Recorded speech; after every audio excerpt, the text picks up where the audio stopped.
ମୁଁ ହଉଛି ହିନ୍ଦୁ। ମୁଁ ହଉଛି ମୁସଲମାନ। ଆରେ ଆମେ ଯୋଉ ଗୋମାତାକୁ ପୂଜା କରୁଛୁ ତମେ କଣ ତାକୁ କାଟିକି ଖାଉଛ? ତମର କୋଉ ଶାସ୍ତ୍ରରେ ଲେଖା ହେଇଛି କି ଯୋଉ ଗୋମାତାକୁ ପୂଜା କରୁଛ ତାଙ୍କ କ୍ଷୀର ଯୋଉ ଖାଇ ଦଉଛ? ଆମ ଗୀତା ଶାସ୍ତ୍ରରେ ପରା ଲେଖା ହେଇଛି। ସିଏ ପୁଣି ଲେଖିଛନ୍ତି ମହର୍ଷି ବେଦ ବ୍ୟାସ। ତାଙ୍କ କଥା କଣ ଭୁଲ ବେଶଳା? ମତେ କେନ୍ଟା କହିଲେ କେନ୍ଟା ବିଷୟରେ କହିଲ? ତମେ ଯୋଉ ଚପଲଟା ପିନ୍ଧିଛ ତା କୋଉ ଦେଶରୁ ଆଇଛି ମତେ ଟିକେ କହିଲ? ଆରେ ମୂର୍ଖ, ତୁ ଜାଣିପାରୁନୁ ବୋଧେ ବେ?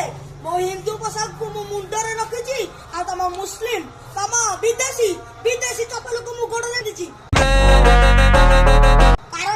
କାରଣ ଶୁଣିବୁ, ତମ ବିଦେଶୀ ମାନେ ମୋ ଗୋଡ ତଳରେ ଅଛ ବେ, ମୋ ଗୋଡ ତଳରେ ନୁହେଁ ତ।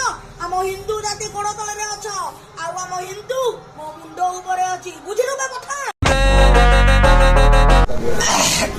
କଲିଜାଟା କଣ କରିଦେଲା ଭାଇ? କଣ କହିଲା ମୁଁ ପଟା କଣ କରିଦେଲା ଭାଇ?